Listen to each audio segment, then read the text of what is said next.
Assalamualaikum warahmatullahi wabarakatuh. Perkenalkan, nama saya Muhammad Rizky Fadila, Prodi Pendidikan Ekonomi semester 5. Video ini kami buat untuk memenuhi tugas mata kuliah Ekonomi Syariah yang diampu oleh Bapak Muhammad Jangki Dausad SHMH. Baik, di sini saya mewakili kelompok 7 yang akan mengawali presentasi dari materi yang akan disampaikan oleh kelompok 7, analisis permintaan. Adapun di kelompok 7 terdiri dari 5 orang yang akan memaparkan materi. Yang pertama Muhammad Rizky Fadila, Fitria Ramdhani, Tina Putri Nur Amelia, Mary Yayang Hanida. Untuk materi yang pertama yaitu pengertian permintaan. Permintaan adalah keinginan konsumen memberi suatu barang pada berbagai tingkat harga selama periode waktu tertentu. Permintaan menunjukkan jumlah barang dan jasa yang akan diberi konsumen pada periode waktu dan keadaan tertentu atau jumlah barang yang layak dan mampu dibayar oleh pemberi. Permintaan terhadap suatu barang dapat dilihat dari dua sudut, yaitu permintaan yang dilakukan oleh seseorang atau permintaan individu, dan permintaan yang dilakukan oleh semua orang dalam pasar atau permintaan pasar. Jika berbicara mengenal teori permintaan dalam analisis yang dilakukan oleh ahli ekonomi, menganggap bahwa permintaan suatu barang terutama dipengaruhi oleh tingkatnya harga dengan asumsi faktor-faktor lain tidak mengalami perubahan atau dikenal dengan istilah ceteris paribus, sehingga menghasilkan suatu hukum permintaan yang tertara. Semakin rendah harga suatu barang, maka semakin banyak permintaan terhadap barang tersebut. Sebaliknya, semakin tinggi harga suatu barang, maka semakin sedikit permintaan terhadap barang tersebut. Pembahasan selanjutnya yaitu hukum permintaan. Hukum permintaan adalah makin rendah harga suatu komoditas, maka akan semakin banyak jumlah komoditas yang diminta. Sebaliknya, makin tinggi harga suatu komoditas, maka akan semakin sedikit juga jumlah komoditas yang diminta. Dalam hal ini, hukum permintaan dapat disimpulkan bahwa sifat hubungan yang terjadi antara jumlah komoditas yang diminta dengan harga adalah hubungan terbaik. Artinya, ketika salah satu variabel naik, maka variabel lainnya akan mengalami penurunan. Sifat hubungan ini terjadi karena ketika harga komoditas naik, maka konsumen akan mengurangi pembelian dan berpindah membeli komoditas pengganti.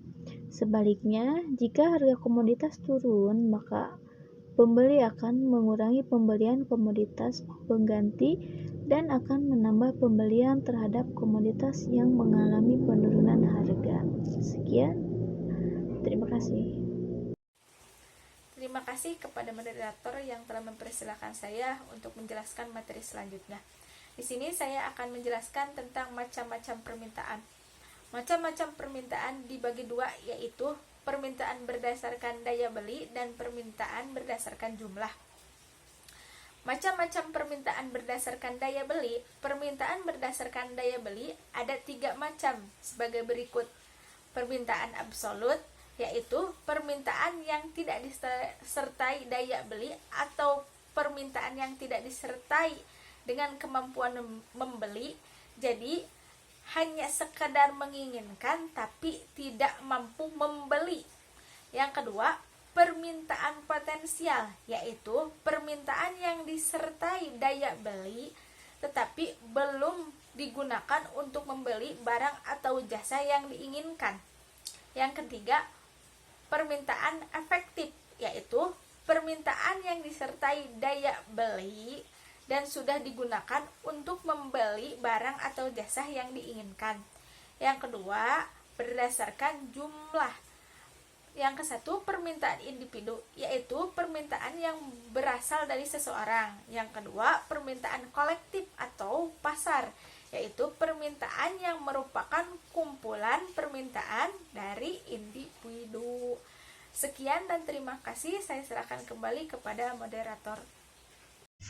Assalamualaikum warahmatullahi wabarakatuh. Perkenalkan, nama saya Fitria Ramdhani dengan NIM 22301136.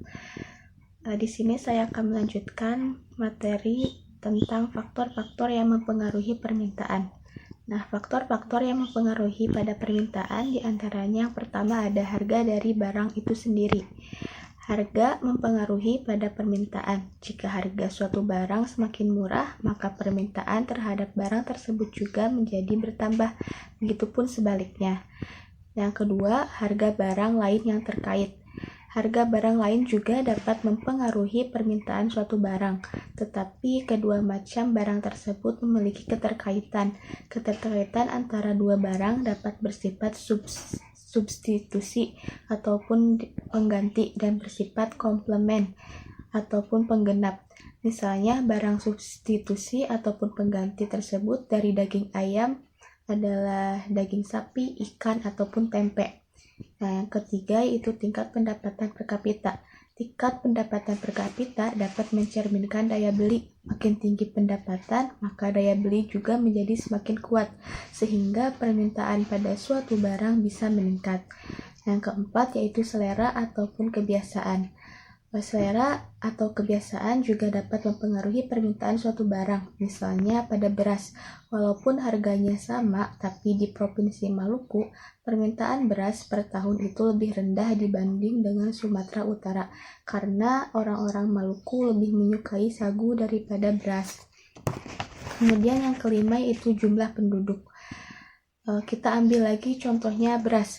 Beras adalah sebagai makanan pokok rakyat Indonesia, maka permintaan beras berhubungan positif dengan jumlah penduduk. Makin banyak jumlah penduduk, maka permintaan pada beras juga semakin banyak. Yang keenam yaitu perkiraan harga di masa mendatang. Bila kita memperkirakan bahwa harga suatu barang akan naik di masa mendatang, maka lebih baik kita membeli barang tersebut itu sekarang, sehingga mendorong orang untuk membeli lebih banyak lagi barang tersebut untuk menghemat belanja di masa yang akan datang. Yang ketujuh yaitu distribusi pendapatan. Jika distribusi pendapatan buruk, berarti daya beli secara umum melemah, sehingga permintaan terhadap suatu barang pun menjadi menurun. Dan yang kedelapan yaitu usaha-usaha produsen untuk meningkatkan penjualan. Usaha-usaha seperti promosi pada penjualan, itu seperti pemberian hadiah pada pembeli berupa potongan harga yang sering mendorong orang untuk membeli lebih banyak barang tersebut dari biasanya. Mungkin sekian dari saya. Terima kasih dan mohon maaf. Wassalamualaikum warahmatullahi wabarakatuh. Assalamualaikum warahmatullahi wabarakatuh. Saya Vina Putri Nur Amalia dengan NIM 221011891. Di sini saya akan melanjutkan pembahasan mengenai elastisitas permintaan terhadap harga.